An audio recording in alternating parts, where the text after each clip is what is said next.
ஒரு பெரிய அடர்ந்து விரிந்த காட்டில் ஒரு குட்டி முயல் வாழ்ந்துட்டு இருந்துச்சு. அந்த முயலுக்கு ஒரு நாள் ரொம்ப தண்ணி தாகம் எடுத்துச்சு. அந்த முயல் காடு முழுக்க எல்லா இடத்துலையும் தேடியும் அதுக்கு எங்கேயுமே தண்ணி கிடைக்கல. ரொம்ப சோர்ந்து போன முயல் அப்படியே வந்து ஒரு மரத்துக்கடியில் படுத்துச்சு. திடீர்னு அதுக்கு நல்ல தண்ணி ஓடுற சத்தம் கேட்டுச்சு. நமக்கு பக்கத்தில் தான் தண்ணி எங்கேயோ ஓடுதுன்னு அந்த முயல் தண்ணி இருக்கிற இடத்த தேடி போச்சு. ஒரு பெரிய அருவியிலேருந்து தண்ணி வள வளன்னு நல்லா கொட்டிக்கிட்டு இருந்துச்சு. அந்த முயல் ஆசை தீர அந்த தண்ணியை குடிக்கலான்னு அந்த தண்ணி பக்கத்தில் போய் அந்த தண்ணியை குடிக்கலான்னு வாயை வைக்க போச்சு.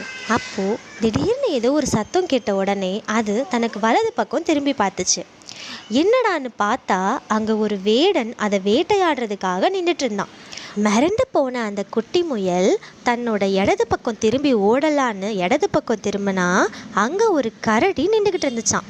அதை பார்த்த நம்ம முயலுக்கு இன்னும் கொஞ்சம் பகீர்னு ஆயிடுச்சான். சரி, இடது பக்கமும் வேணாம் வலது பக்கமும் வேணாம், நம்ம பின்னாடி திரும்பி ஓடிடலான்னு பின்னாடி திரும்பி பார்த்தா அதோடைய காடு தீப்பற்றி எரிஞ்சுக்கிட்டு இருந்துச்சான். முயலுக்கு வலது புறம் வேடன், இடது புறம் கரடி, முன்புறம் தண்ணி, பின்புறம் தீப்பற்றி எரியிற காடு.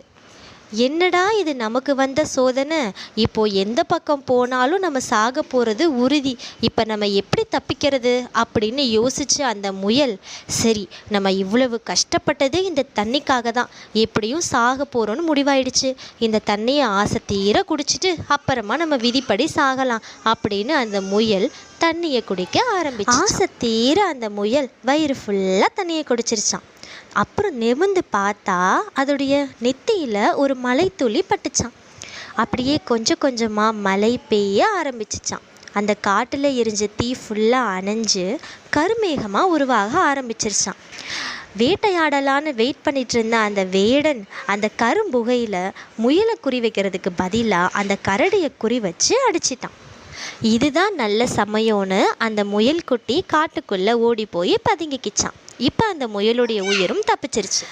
இந்த கதையில் இருந்து நம்ம தெரிஞ்சுக்க வேண்டிய கருத்து, நம்ம எந்த விஷயத்தை கோல் பண்ணுறோமோ அந்த விஷயத்தை நோக்கி ஓடிக்கிட்டே இருக்கணும். இந்த முயல் குட்டிக்கு வந்த மாதிரி நமக்கு நிறைய தடைகள் வரதான் செய்யும். நமக்கு வலதுபுறம், இடதுபுறம், மேல்புறம், கீழ்ப்புறம், முன்புறம், பின்புறம் நம்மளை சுற்றி எல்லா இடத்துலையும் நமக்கு தடைகளை மட்டுமே உண்டு பண்ண நிறைய நபர்கள் இருந்துக்கிட்டு தான் இருப்பாங்க.